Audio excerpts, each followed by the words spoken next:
নমস্কাৰ দুৰ্লভ army blog আৰু টিপছলৈ স্বাগতম 2022 যি ৰিক্ৰুটমেণ্ট হ'ব এতিয়া যিটো এক্সাম জানুৱাৰী মাহত হ'ব তাত বহুত ভাল এটা খবৰ আছে আমাৰ যিখিনি 24,000 ভেকেন্সি ওলাইছিলে তাত এতিয়া বঢ়াই দিয়া হৈছে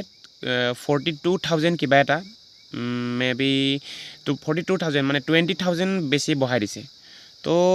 এটা বহুত ভাল খবৰ তোমালোকৰ মানে এটা এগেইনষ্টত যদি পোষ্ট আছিলে 3টা এটা এগেইনষ্টত যদি 5টা মান আছিলে এটা এটা এগেইনষ্টত 2টা 3টা মানকে পৰিব চাগে মানে ইনে এক্সপেক্ট কৰিছো আৰু তো মানে কম্পিটিশনটো আগতকে মানে বহুত কমি গ'ল তো বহুত ভাল খবৰ এতিয়া কথাটো হ'ল আগতে কম্পিটিশন কমি যোৱাৰ কাৰণে আমাৰ অসমৰ ল'ৰাবিলাকৰ কাৰণে বহুতখিনি মানে সিলেকশনৰ কাৰণে বহুত সুবিধা হৈছে গতিকে এইকেইদিন তোমালোকে খুব ভালকৈ পঢ়া দৌৰিবলৈ কোনো কথা নাই 12 ঘণ্টা পঢ়া 13 ঘণ্টা পঢ়া তোমালোকৰ নিজৰ লগত কথা গতিকে ভালকৈ পঢ়া সিলেকশন হ'বই লাগিব মানে জানুৱাৰীলৈকে মানে কলৈকো যাব দৰকাৰ নাই দৌৰিব দৰকাৰ নাই কাৰণ SSC দৌৰটো 5 কিলোমিটাৰ 24 মিনিটত গতিকে কম্পিটিশন কমি গৈছে আৰু যিখিনি ল'ৰাই এতিয়া মানে পোষ্ট প্ৰিফাৰেঞ্চ এতিয়াও যদি কিছুমানে ফৰ্ম ফিল আপ কৰিবলগীয়া আছে সিহঁতে CSFত পোষ্ট দিব কাৰণ CSFত পোষ্ট চবতকৈ কম ওলাইছিলে এইবেলি মানে প্ৰথমতে যিটো এডভাৰটাইজমেণ্ট আছিলে কিন্তু এতিয়া পোষ্টখিনি বঢ়াই দিয়াৰ কাৰণে CSF পোষ্টটো বঢ়াই দিলে গতিকে CSFত ফাৰ্ষ্ট প্ৰিফাৰেঞ্চ দিয়া ল'ৰা খুব কম আছে গতিকে এতিয়া যোনে প্ৰিফাৰেঞ্চ দিবলৈ বাকী আছে সিহঁতে প্ৰথম প্ৰিফাৰেঞ্চ CSFত দি দিয়ক আৰু মানে ভালকৈ পঢ়ক সুস্থ থাকক এইকেইদিন আৰু পঢ়ি যাওক মানে খুব পঢ়ক যিমান পাৰে আৰু মোৰ মানে এক্সপিৰিয়েঞ্চৰ কথা কৈছোঁ আমাৰ এইবেলি CSF কাট অফ খুব কম গৈছে আমাৰ CSF কিন্তু আছাম ৰাইফলৰ কাট অফ বহুত যায় তাৰ আছাম ৰাইফল কাট অফ বেছি যোৱাৰ প্ৰথমটো হ'ল আৰ্মি ড্ৰেছটো সকলোৱে ভাল পায় ন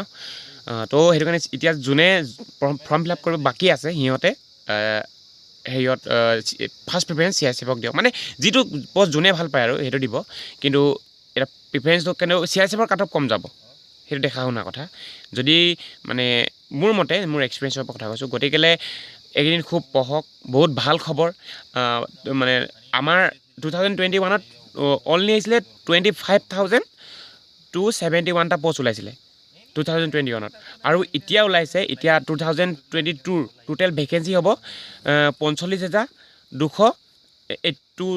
মানে 45,284টা এটা ভেকেঞ্চি বঢ়াই দিলে 2021ৰ তুলনাত এতিয়া মানে 2021ৰ তুলনাত 2022ৰ পোষ্ট মানে ভেকেঞ্চি কিমান মানে 20,013টা পোষ্ট বঢ়াই দিলে গতিকে বহুত এটা বিগ নিউজ বহুত ভাল খবৰ গুড নিউজ গতিকে পঢ়িব লাগে গতিকে আৰু বহুত ধন্যবাদ ভিডিঅ' চোৱাৰ বাবে আৰু আগলৈও এনেকৈ কিবা আপডেট দিব পাৰোঁ যেন আশীৰ্বাদ কৰিব মানে মই এই পুখুৰী পাৰত এটা আছে খুব ধুনীয়া পৰিৱেশ তালৈ আহি লৈছোঁ দাদা এটা ইয়াতে ধুনীয়া পুখুৰী পাৰত বহি লৈ কথা কৈ আছোঁ বাই বাই ফ্ৰেণ্ডছ আৰু ছাবস্ক্ৰাইব কৰিব আৰু ট্ৰেইনিং আৰু মোৰ ট্ৰেইনিংটো মোৰ ক'ত পৰিলে জানেনে ৰাজস্থানত পৰিলে ৰাজস্থান বেৰৰ RTC মোৰ আৰু 28ত মোৰ জইনিং গতিকে আশা কৰোঁ তোমালোকে ট্ৰেইনিঙৰ ভিডিঅ' চাবলৈ মানে চাবা আৰু কাৰণ আমি ডিফেন্সৰ মানুহ নে তোমালোকে মোতকৈ ডাঙৰ হ'ব পাৰা বা ভাইটিও থাকিব পাৰা গতিকে যিমান পাৰোঁ ডিফেন্সৰ ৰিলেটেড যিকোনো বস্তু দিব চাম ধন্যবাদ